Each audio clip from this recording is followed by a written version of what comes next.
L'inflation persistante et les taux d'intérêt élevés pèsent sur les perspectives de croissance de l'Europe, en particulier en Allemagne.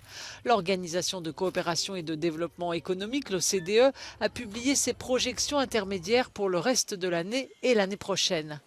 La zone euro reste sur la voie d'une expansion modeste de 0,6% en 2023, bien que freinée par un ralentissement de l'industrie allemande.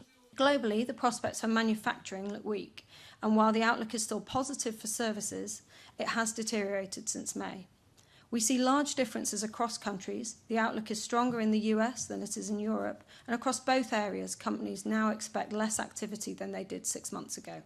Les principales économies de la zone euro présentent d'importantes divergences. Alors que la croissance de l'Allemagne devrait baisser de 0,2%, celle de l'Espagne devrait augmenter de 2,3%, tandis que la France et l'Italie devraient enregistrer de légères hausses.